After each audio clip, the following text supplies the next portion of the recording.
welcome back to my channel. Today we will be discussing the Johto region. I'm trying a new scripting method where I type it out instead of jot it down. The reason why is simply because my jotting / note-taking handwriting is atrocious. It is only legible when I'm writing something for artistic purposes.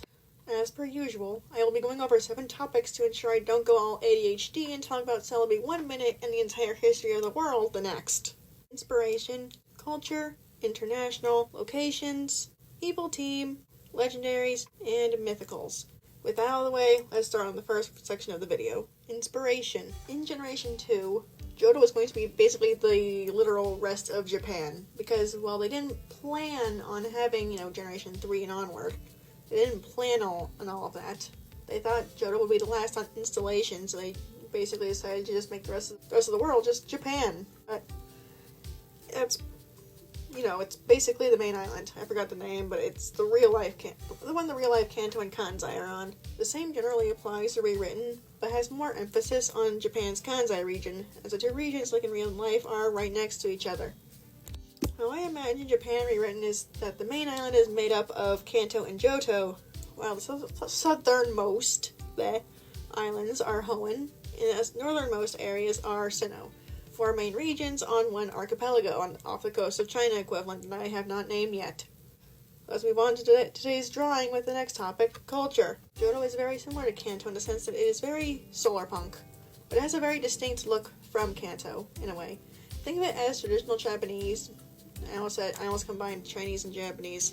Japanese style meets solar punk. Johtonians very much value their traditional look while still being environmentally conscious. I almost read that incorrectly. Johto is more rooted in history than it is in innovation. It is seen as a very historic and religious region due to its past being connected to Arceus through the ruins of Alph. It is seen as one of Japan's centers for Archean practice. But to be fair, the main character of Archean worship is Sinnoh, the supposed origin of all creation, but that is a story for another day, potentially the 4th video in this series. Well, now that I mentioned other regions, we may as well transition to Section 3, International. Kanto and Johto seem to get along smoothly, but it didn't really start that way. Kanto and Johto used to be one region. During the events of what I call Pokemon Legends Celebi, we see Red's ancestor, Xander. He wanted to be the strongest trainer in the Zogai region, and went to way too far with things. Almost destructive level of things. He summoned the recently created Entei and caused multiple eruptions for the sake of getting stronger. It's implied that he actually helped burn down the now burnt tower and caused the creation of the legendary beasts by sacrificing 3 evolutions, but that's just a hypothesis. Basically, he nearly caused the active Mount Silver to erupt. Fortunately, he was stopped, but he and a few of his followers were ejected from Violet Village to currently unclaimed land. This land became Yamabuki Village, and eventually became known as the Minnow Territory. This territory would then become separate from Johto and become Kanto, then known as Minnow. I'll probably make a comic detailing all of this at some point, but that's the basic history between Kanto and Johto. Johtonians tolerate the Hoenn region, but were quite close to Sinnoh during the events of Legends Celebi. Just like Kanto, it gets along fine with everyone else because of their actions in the past. That's just how things go sometimes. That rambling excuse for world building. Let's go to Section 4. Locations. Unlike Kanto, I actually liked the names of Johto's different towns and cities. Though frankly, I only changed Kanto's names because I despised that they used the wrong version of Pallet in Pallet Town. The locations don't really change that much either in terms of story. The only major differences are how certain things work. For example, in Canon Violet City, there is a trainer school. Obviously. There has to be one in almost every region. Except, Galar, why can't he just be normal? Anyway, I turned that school into a full K-12 academy for Pokemon trainers, basically.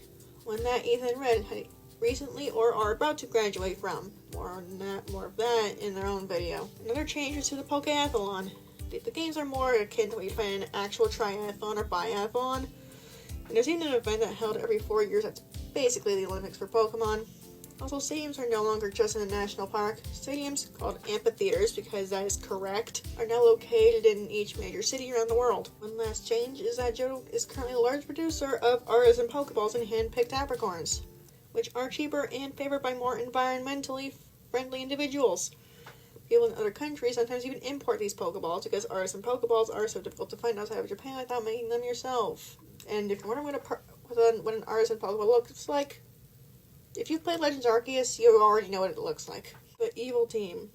Once again, Team Rocket is back on their bullshit, and by back on their bullshit, I mean trying to sell and abuse Pokemon for profit while also being whipped by a 10-year-old. Well, pre-teen, but you get my point. Though instead of Giovanni, we're fighting who I like to call the Brutalsant, or more accurately, the admins of Team Rocket who weren't even named until Generation 4. Why do they call them the Brutalsant? Well, you have the green one, the toxic one, the idiot with the stupid face, and the girl. It's actually very simple. They only have one goal. They want their boss back, which is a stupid motive, and they're trash for existing. Except the girl one, she's actually relevant to Silver's story, but she's still trash, but the gold trash bag level of trash. This game blows! Anyway, my dislike for these dunderheads aside, Legendaries.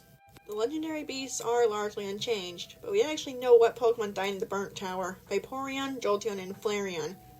Because this is my alternate universe and I get to decide these things. Because Game Freak refuses to discuss the topic. Ho-Oh is also largely unchanged. It brings happiness and grants wishes, occasionally granting eternal life to ensure that wish is granted. I will go into more detail about Ho-Oh in particular when I discuss the protagonists and their counterparts. Lastly, we have Lugia, who is worshipped as a god of storms and fishing.